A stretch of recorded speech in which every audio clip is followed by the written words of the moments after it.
Welcome to our second video Yes, welcome.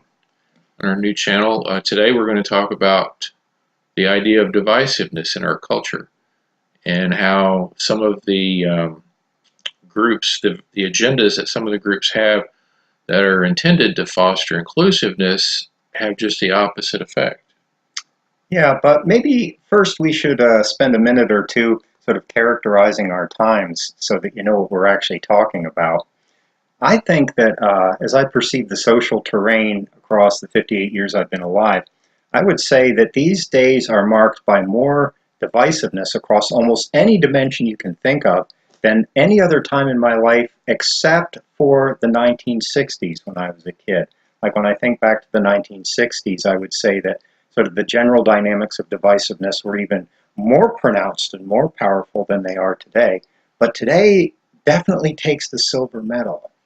Well, and also, yeah, it seemed more delineated when I was in school with certain issues of race or equality of different components of our culture, but um, it seems like that there is a very almost a tangible kind of a disconnect between um, the agendas that groups have for whatever the topic may be, and the way that that agenda is conveyed to the general population.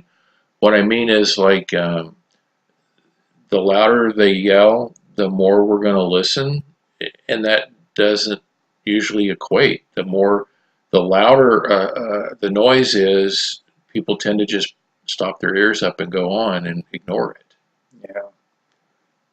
Yeah. Yeah. There's sort of a weird sort of reversal, I think, that happens, when we're trying to sort of promulgate an agenda that we have, that the sort of more pushy and the more forcefully we do it, the more people tend to begin to resist.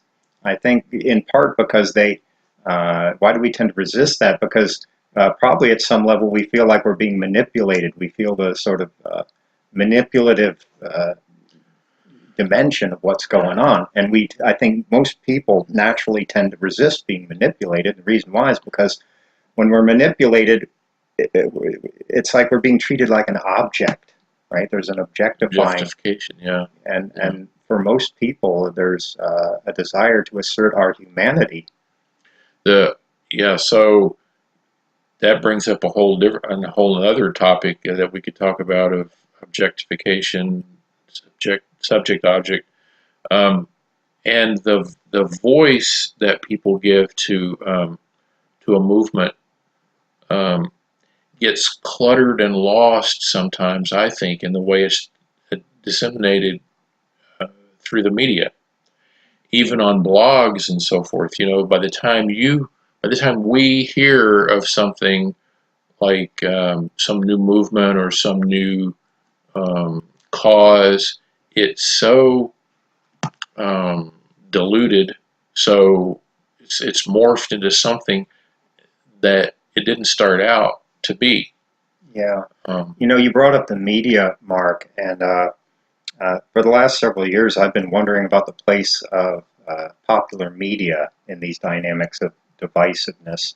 Whether the question is whether sort of divisiveness is really sort of localizable within the social terrain as such, or whether it is for the most part being uh, generated or at least amplified by the media. Because boy, I look at what the media are doing, and I see a whole lot of attempts to sort of uh, split us apart along racial lines, gender lines, and it's like a constant sort of drumbeat almost in every story. Almost every story has some element of that in it. yeah, there's a frenetic kind of anxiety that seems to exist in the world of media across um, any source, newspaper, social media, um, print media, television, satellite, radio, that comes through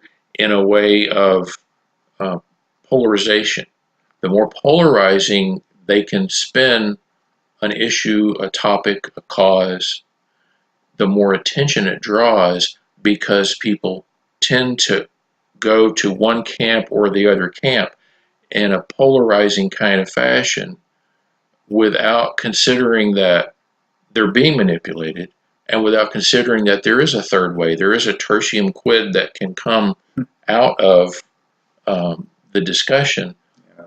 but that seems to happen less and less. Yeah. Tertium quid, by the way, a third alternative.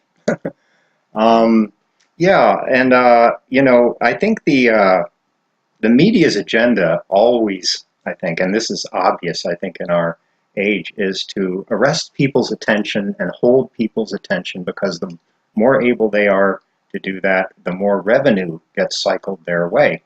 So the question is, what is it that arrests our attention these days? And I think the answer that you're coming to a little bit is that people like to be angry. People like to be pissed off, in essence. We don't normally think of that as being the case. Normally we think of anger as a negative emotion that we do not like to experience, but there's a certain sort of joy, I think, maybe ecstasy in feeling like so self-righteously angry at the world or other people or some group that we want to code as the enemy. And I think that's sort of almost a kind of exaltation of anger, like a kind of celebration of anger, and especially when anger feels self-righteous, because then it feels justifiable. Well, to me, it's a reflection of an unconscious state, but it's also a sometimes it almost has the feeling of, are you trying to convince me, or are you trying to convince yourself? Yeah. Because you're so loud and so forceful and so angry. Who are you really trying to convince here? Yeah, it's like the lady doth protest too much, methinks. Exactly. And I think that dynamic runs through a lot of the divisiveness and the sort of, casting stones at each other from the other shore. I think there's a lot of that goes on in our world. But I think you're right that it's always a reflection of ourselves. Like, our anger is always first and foremost about us. Mm-hmm. So when we're self-righteously angry at group X, it doesn't matter if it's the alt-left or the alt-right or what have you, or I guess you can be angry at the moderates too in the middle. But it's always first and foremost a reflection of us, the person who is self-righteously angry. And only in a very derivative or secondary way is it at all about the group that we are supposedly casting in a negative light somehow. Well, and the advertisement establishment and marketing world takes that up in a very savvy way, because they know that it's part of human nature to do that. Well, not only is it part of human nature, but it sells. I think that's exactly. More to the point. It sells these days. And that's where I was going with that. They know what sells, so they leverage that. They take advantage of that to foster the division on almost any issue that is current in politics, in the social world, in the world of economics, foreign trade, class divisions. They foster class division. The media does, in such a way that they insist on it being a we and them, rather than an us, rather than being inclusive. They are determined to draw lines, and some people have very novel ways of responding to that. I have friends that don't listen to any news anymore, from any source, and I have some that have searched for a long time trying to find unbiased news sources. I'm not sure there is such a thing. I don't think there is. Like, the solution, it's not really a solution, but the best strategy that I've come to is to try to get news from different sources and try to sort of interpolate the middle point, as it were, right? You know, so Yeah. you hear the sort of right, the news spun toward the right, and you try to listen to the news spun toward the left, and you try to sort of in some way hybridize them to try to come up with some approximation. Yeah. Not the truth, but an Yeah. approximation And somehow. we're so bombarded with. I think part of the divisiveness culture is that we're so bombarded with information that if we hear snippets of something or somebody that seems to ring true for us, all it takes is a brief Google search to find disparaging comments and videos and blogs about that same person or those same ideas or that same movement, and that leaves us, unless we develop a stronger sense of self, a stronger sense of sort of a stick-to-itiveness about what rings true for us. Um, we can never decide on anything. We never come down on the side of anything. Yeah, I think you're starting to hit the nail on the head, Mark. You really are. That the divisiveness is really a way of playing upon our very tenuous sense of who we are, and I think our very insecure sense of who we really are. See, when you have a strong sense of what you're about as a human being, you don't really need that much confirmation. I think a lot of the divisiveness is about sort of finding ways of preaching to the choir, right? So we tend to watch the things that sort of confirm our already existing biases and the way we want to see the world, living in an and echo so chamber. on. Yeah, and well, the question is, well, what psychological state is there where that becomes sort of convincing and attractive? Well, it's the one where we need a confirmation of all of that. Like, we can't sort of just proceed through the world without feeling confirmed in that. So I think that really sort of what the media is about in many ways is a way of playing upon our personal insecurities about who and what we are, and therefore providing a kind of sense of affirmation or confirmation of how we want to see the world, because we're insecure enough, and what by we I mean sort of we writ large across the population. We're insecure enough so that we feel like we need to be preached to, even though we're already in the choir, so that we feel sort of good and righteous, and those people really are the enemy, and so on. And it's probably no better example of that than in the political world. Of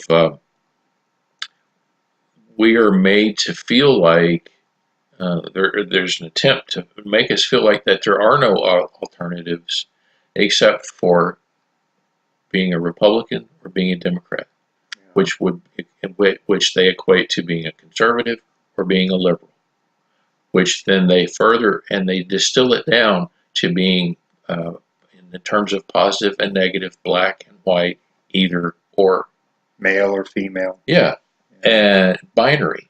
Right. So fostering binary thinking, and I think the hook of binary thinking is always, once again, our personal insecurities. Like, it takes a relatively strong sense of ourselves in order to be able to perceive the world in terms of subtleties and shades of gray and other colorations and other textures even, and multi-dimensionality, rather than in terms of sort of binary oppositions and that sort of thing, which, if you think about it, is such a damn simplistic template. Like, well, there's me and my buddies, and then there's the enemies out there somewhat. And so, well, guess what? Life is a lot deeper than that. Life is a lot more subtle and a lot more variegated than that. I mean, life is a tricky, complicated thing, and it's only a function, I think, of our deep insecurities about our place within life, our values,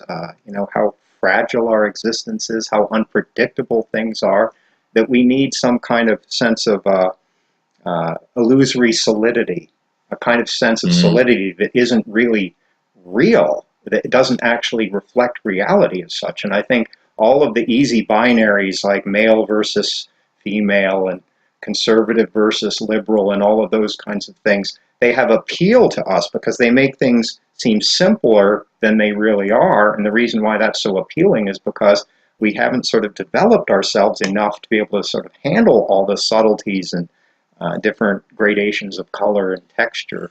Well, I think yes and no. I think that we haven't developed that, but I think we have the capacity.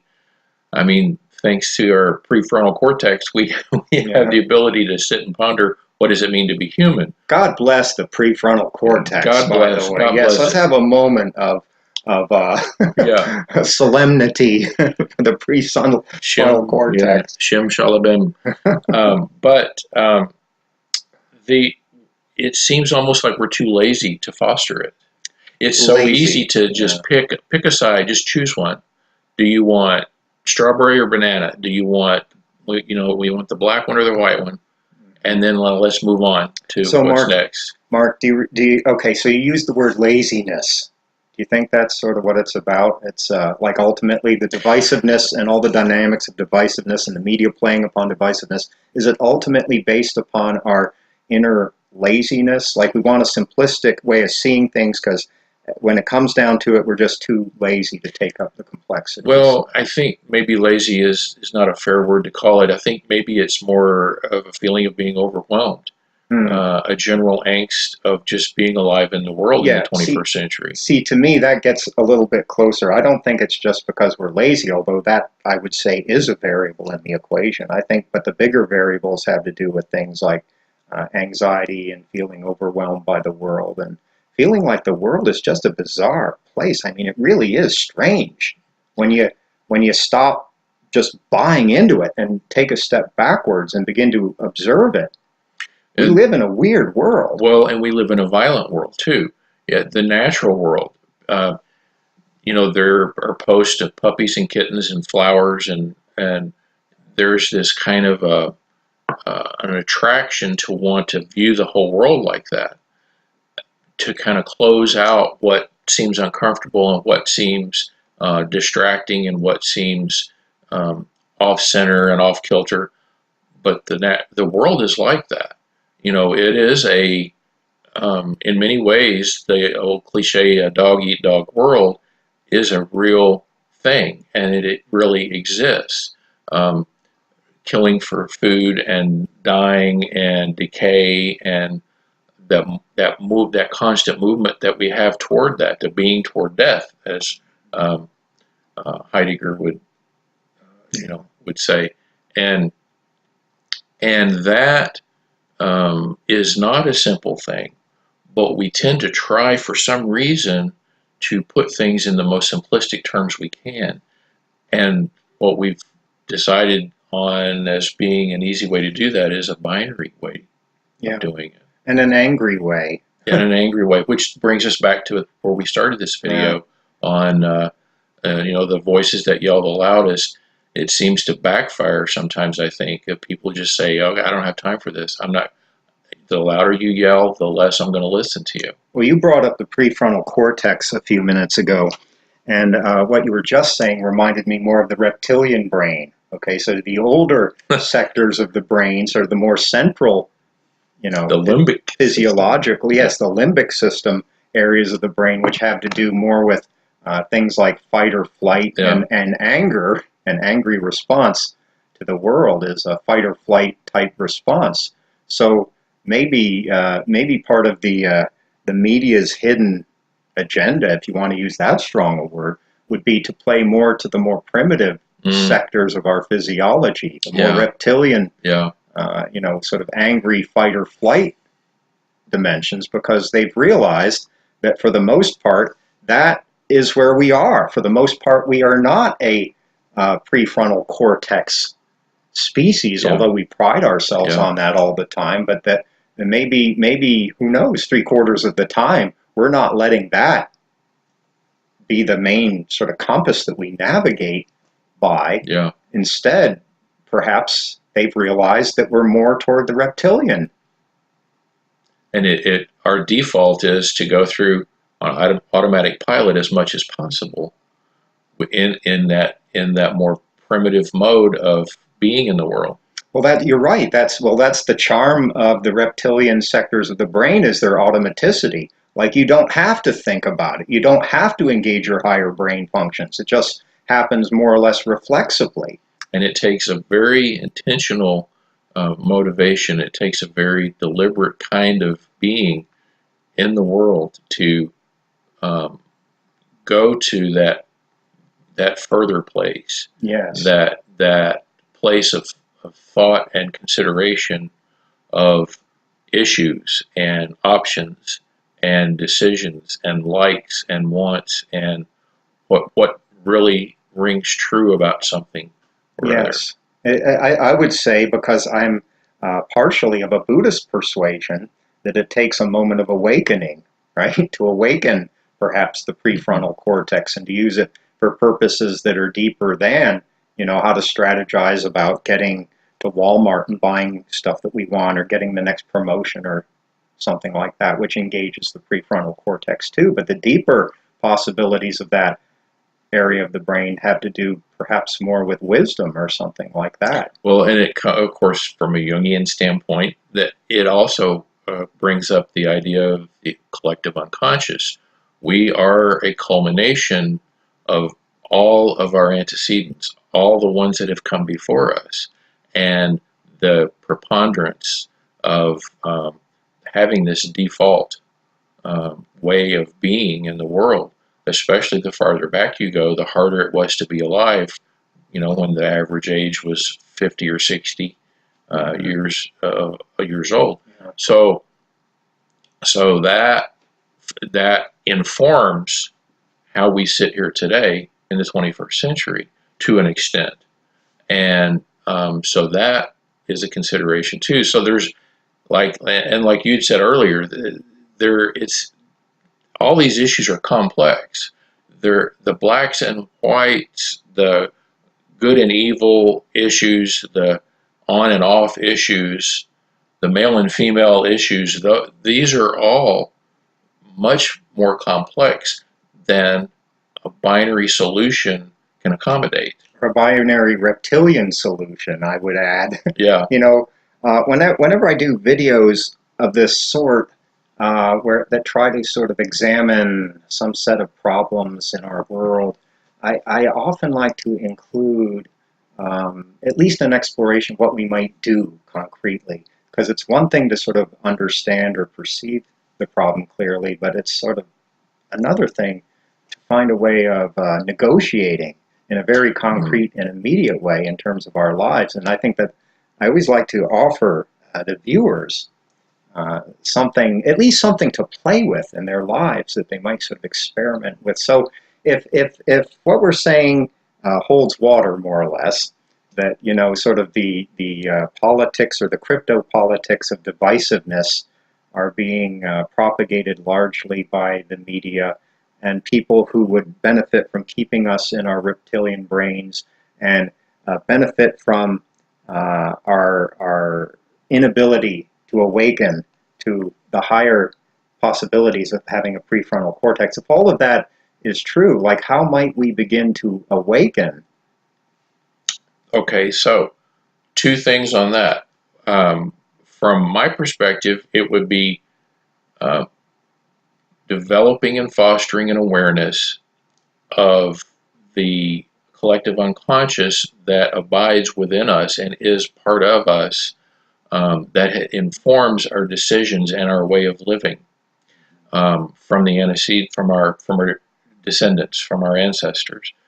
Um, that is, of course, a straight Jungian kind of perspective, and I think having knowing some of what the direction that you come from too, you might say something like,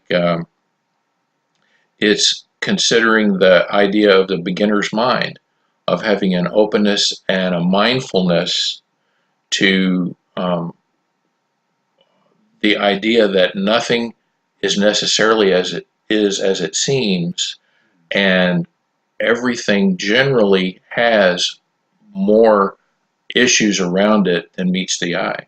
Yeah, okay, so collective unconscious, sort of coming to grips with that from a Jungian psychoanalytic point of view, and then sort of from a more Buddhist view, which tends to be the way I see things, the awakening would take the form of, first of all, becoming aware. So it would align with the psychoanalytic point of view that way, that awareness and developing awareness of what's really going on is critical to this whole process. But the Buddhists would also emphasize the dynamics of attachment, right? So for the most part, we like to have enemies. We love to have enemies, and we love to be angry because of attachment dynamics. And from a Buddhist point of view, aversion, a pushing against type reaction, is just the inverted form of attachment. It's the same set of dynamics. It's just that rather than pulling something toward yourself, you're pushing something away from yourself. That's what an enemy is about, is something that you're trying to sort of push over onto the other part of the room or something like that. So, and of course, the Buddhists, they like to emphasize that all of our misery in life, not all of our pain, but all of our misery, is about a combination of what we cling to in an attached kind of way and what we push against in an aversive kind of way. So from that point of view, the way out of that is, well, to follow the Eightfold Path, but really what that amounts to is sort of developing ourselves in life, you might say. And the thing that, to me, that I'm working on personally is trying to develop my ability to really inhabit the moments of my life. So that would be the prescription that I would tend to want to offer up to you, oh gentle viewers. Like, do what you can to sort of deepen your souls, because that's, if there's any way out of sort of the cage into which various powers want to hold us and maintain us, it would be by revolutionizing our lives at the level of our perception, right?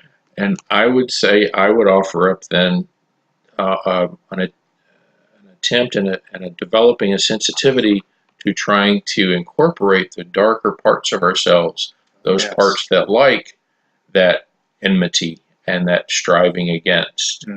And if we hate, maybe the thing to do is recognize that we hate.